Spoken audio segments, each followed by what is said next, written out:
départementalisation mooy mutuelle yi en réalité dañ leen di regrouper ci niveau beneen niveau boo xam ne dafay kawe parce que boo xoolee depuis couverture maladie universelle depuis même avant agence mutuelle bi ni ñu ko doon mettre en place dafa amoon benn slogan bu ñu doon utiliser maanaam commune bu nekk Sénégal am gën gaa néew benn mutuelle de santé loolu nag bu ñu defee juróom-ñaari at ci mise en œuvre couverture maladie universelle ñu def également lu ñu tuddee taxaw seetlu évaluation dañoo gis ne mutuelle yu ndaw yooyu nekk ci communes yi dafa am ay limites maanaam dañoo am ay jafe-jafe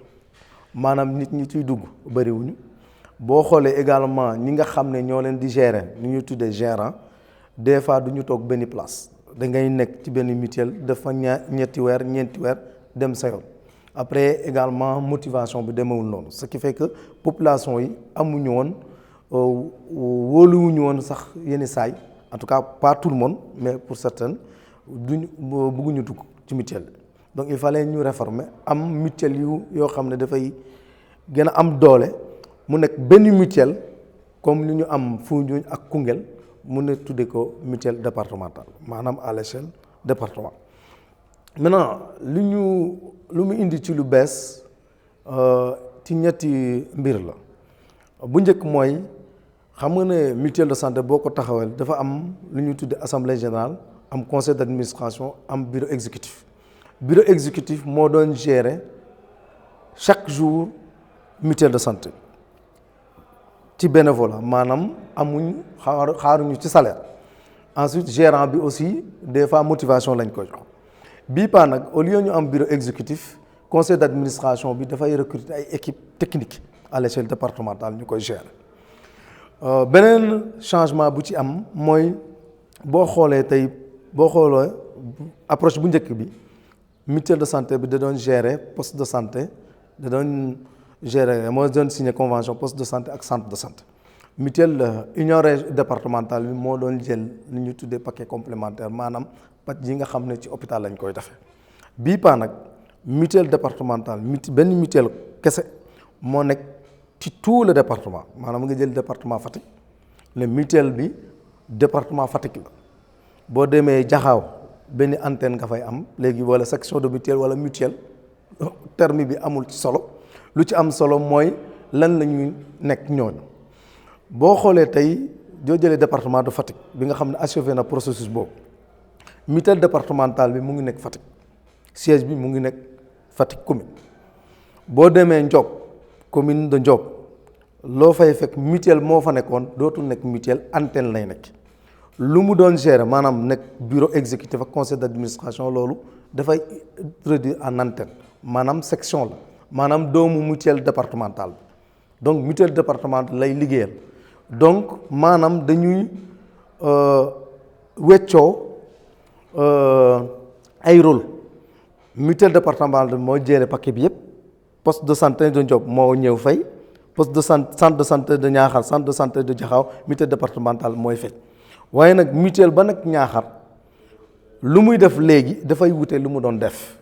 lu muy def léegi ci approche bu bees mooy sensibiliser population Niakhar par exemple nu dugg Ndiob aussi mutuelle am noonu lay def section de mutuelle wala mutuelle bu ndaw boo fa nekk mais bu ñu collecté cotisation yeeg sensibiliser joxe ay carte ak yooyu mutuelle bu bële mooy fay bu nit ñi demee hôpital bi faju donc boo xoolee y a pas amul changement ci ñi nga xam ne ñoo bokk ci mutuelle yi maanaam paj bi sax boo xoolee ci approche bii lay gën a baax parce que approche bii lu ci gën a am solo mooy fépp foo mënta nekk dans le département mën nga faju mooy lu ñu tuddee la portabilité de la couverture de maladie concrètement mooy lan maanaam képp koo xam ne da nga dëkk Jaxaaw bokk ci mutuelle départementale bu Fatick soo feebaree ba dem Tataguine mën nga faju foofu ak sa carte c'est ça alors que bu njëkk boo dëkkee Jaxaaw da nga mën a faju rek ci poste de santé de Jaxaaw ak centre de santé de Jaxaaw mais mënoo boo demee centre de santé de Tataguine mënoo faju donc l'avantage njëriñu approche bi mooy képp ku bokk ci mutuelle départementale bi mën nga faju ci bérébu fajukaay bu nekk ci département bi loolu aussi am na solo may rassurer également bénéficiaires yi ak administrateurs de mutuelle yi en réalité changement yi pratiquement amul parce que boo xoolee conseil d'administration mutuelle départementale bi ñi nga xam ne ñoo nekkoon ci mutuelle yu njëkk yi ñi nekk section pratiquement président yooyu ñoo nekk membre conseil d'administration bu mutuelle départementale bi donc xam nga ne foofu même acteurs yi ngay retrouver te population yi nga xam ne également ñoo bokk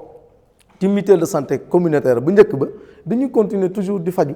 ci fanam yoo xam ne sax daanaka dina gën a améliorer par rapport à approche bi loolu bëggoon naa vraiment ñu rassurer leen et tey nag ñu ngi am mbégte trop parce que discussion yooyu aussi bu ñu koy def agence forcé wu ko union départementale bi ñoo ñuy saisir agence pour ne dañoo dem bëgg a dem ci approche boobu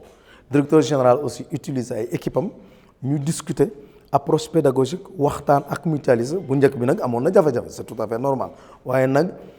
ñu ngi sant yàlla parce que fu mu ne nii juboo nañ ci kàddu yooyu ba vraiment d'ici fin février bëgg nañ département bu nekk Sénégal am mutuelle départementale am ay antenne wala ay section nga xam ne vraiment on sera en phase avec li nga xam ne